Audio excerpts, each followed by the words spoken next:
In a sleepy village, young Peter ventured into a creepy forest to seek a cure for his ailing sister Lily, but the dark woods held more than he could imagine. Peter sat on the worn living room rug with his back against the faded couch. He fiddled with a frayed thread and tried to ignore the hushed voices coming from the kitchen. His parents thought he couldn't hear them, but their words drifted clearly through the thin walls of their small house.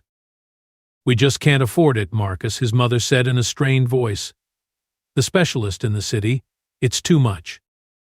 "I know, Ona," his father replied, just as worried. "But Lily needs help. She's not getting any better." Peter's fingers clenched around the thread. He glanced at the bassinet where his baby sister lay, and even from a distance, he saw her tiny face flushed with fever. She had been sick for weeks, and nothing seemed to help. "What about that herbalist?" his mother asked suddenly. "Tom was his name, I think. Lives out in the woods. Maybe he could help." "I don't know," his father replied. "Those old remedies, can we trust them?" Their voices faded as Peter's mind raced. A herbalist in the woods?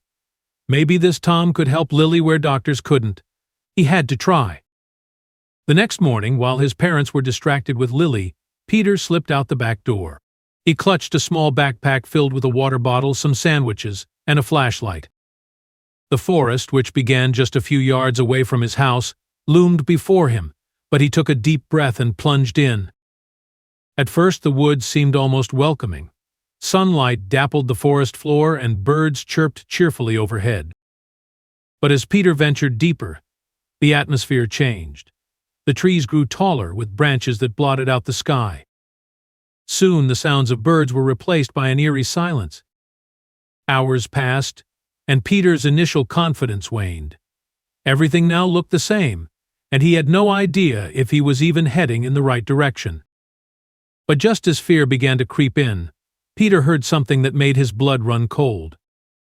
A faint cry echoed through the trees. He froze and listened intently. There it was again. It was a weak call for help. He scrambled towards the sound, pushing through a thick underbrush. Thorny vines scratched at his arms, but he pressed on. Suddenly, the ground gave way beneath him. He tumbled down a steep slope as leaves and twigs whipped past his face. Finally, he came to a stop, and he was out of breath. As he struggled to his feet, he found himself facing a dark opening in the hillside. A cave. The cry came again, clearer now. It was coming from inside. "Hello?" Peter called out hesitantly, his voice shaking. "Is someone there?" A whimper answered him. His eyes slowly adjusted as he peered inside, and what he saw made him gasp. A boy, no older than himself, lay crumpled on the cave floor. His leg was bent at an odd angle, and his face was pale in the dim light. Bruises mottled his arms, and his clothes were torn and dirty. "Are you okay?" Peter asked, rushing to the boy's side. He fumbled for the flashlight in his backpack, clicking it on to get a better look.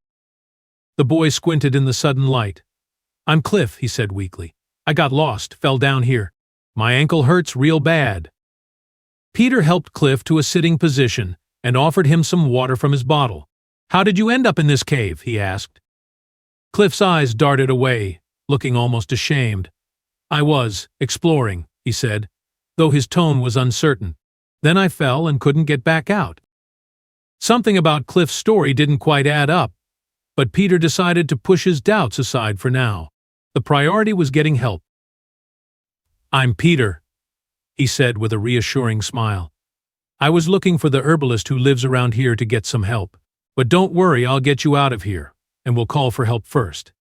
Together they hobbled out of the cave and into the fading daylight. Cliff leaned heavily on Peter, his injured ankle barely able to support any weight. As they emerged from the cave, Cliff's eyes widened. "Wait," he said, pointing towards a faint trail barely visible through the undergrowth. "I think that leads to the herbalist's cabin. My mom told me about him once. Let's go there together." Peter nodded, although he was worried about Cliff's ankle. But the herbalist could definitely help him out. As they stumbled along the path, Peter couldn't shake the feeling that something wasn't right. Why had Cliff been in that cave? The forest seemed to thin as they followed the winding path. Dappled sunlight broke through the canopy, illuminating patches of wildflowers and moss-covered logs. After what felt like hours, a small clearing appeared ahead. A rustic cabin stood in the center, its wooden walls weathered by time. Smoke curled from a stone chimney, and the scent of herbs filled the air. Strings of dried plants hung from the porch eaves and swayed gently in the breeze. The boys stumbled towards the cabin, both exhausted from their journey. Before they could knock, the front door swung open with a creak. A tall man with a graying beard and piercing eyes stood before them. He watched them, frowning at Cliff's ankle before speaking. "Well now," he said in a gruff voice, "looks like you boys could use some help. Come on in." Inside, the cabin was a marvel of organized chaos, but it felt much brighter than the eerie surroundings outside. Bundles of herbs hung from the rafters, and shelves lined the walls, packed with jars of powders, liquids, and what looked like tiny creatures preserved in amber. Books of all sizes were stacked haphazardly on every surface, and the titles on their spines confirmed what Peter had suspected. This was definitely Tom, the herbalist's cabin. Tom carefully guided Cliff to a worn armchair and knelt to examine the boy's ankle, his fingers probing gently. "Just a sprain," he declared after a few moments. "You'll be right as rain in no time, young man." As Tom wrapped Cliff's ankle with practiced ease, Peter explained how they found each other. The older man listened intently, his eyes narrowing at certain parts of the story. When Peter finished, Tom nodded thoughtfully. "Well, you've had quite the adventure," he said, moving to an old radio tucked in the corner of the room. "Let's get a message out to search and rescue. Your folks must be worried sick about you, Cliff." As Tom fiddled with the radio dials, Peter gathered his courage. This was his chance to ask for help. "Sir," he began, "my baby sister's real sick. My folks can't afford the fancy doctors in the city. I was hoping maybe you could help." Tom's hands stilled on the radio. He turned slowly, fixing Peter with an unreadable expression. For a moment, something flashed in his eyes. Was it concern, or something else entirely?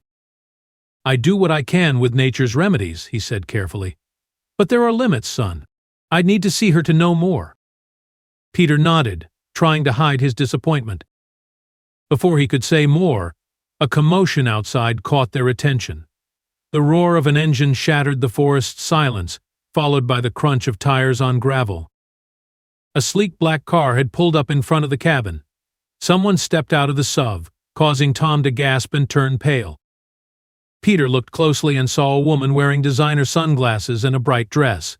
Somehow, her presence seemed to lighten the entire scene. She started walking toward the cabin, which no longer felt as dark and ominous. "Cliff," she called out. "Cliff, are you in there?" "Here, Mom?" Cliff shouted back. Tom opened the door and Tamara came in, rushing to wrap her arms around the injured boy. That's when Peter noticed something odd. Was that fear in Cliff's eyes? "Oh, sweetheart," Tamara said, pulling back to examine her son. "I've been so worried. What were you thinking, running off like that?" Cliff mumbled something inaudible, his gaze fixed on the floor. Tamara turned to Tom, her expression hardening. "And you," she said angrily. "I thought I made it clear you were to stay away from my family." Tom raised his hands in a placating gesture. "Now, Tamara," he said, his tone carefully neutral. "The boy was hurt. I was just helping out." Peter watched the exchange with growing confusion. But before he could make sense of it all, Tamara's attention shifted to him. "And who might you be?" she asked, her tone softening as she addressed Peter. "I'm Peter, Mom," he replied, suddenly feeling very small under her scrutiny. I found Cliff in the woods. Well, in a cave. He was hurt, so I helped him get here." Tamara's expression changed as she smiled. "Well, aren't you the little hero?" she said warmly. "Thank you. Is there anything I can do to repay your kindness?" Peter hesitated, glancing at Tom. The herbalist gave a small nod. "Actually, ma'am," Peter began, his words tumbling out in a rush. "My baby sister's real sick. We can't afford the doctors in the city, and I was hoping to find help out here in the woods. If there's any way you could, I don't want to ask for money or anything, but—" Tamara held up a hand, silencing Peter's rambling. "Say no more, sweetheart," she said, reaching into her purse. She pulled out a checkbook and a pen, scribbling quickly. "Just like that. This should cover your sister's medical expenses. Consider it a thank you for looking after my boy."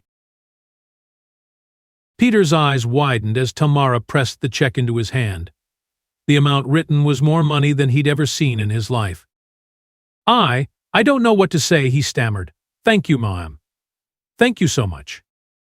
As Tamara and Cliff prepared to leave, Tom pulled Peter aside.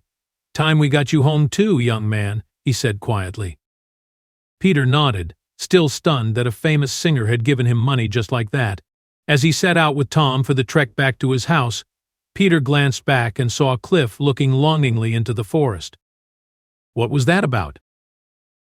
Peter's parents were frantic when he and Tom arrived, but their anger melted into curiosity and then cautious hope as Tom explained the situation and offered to examine Lily.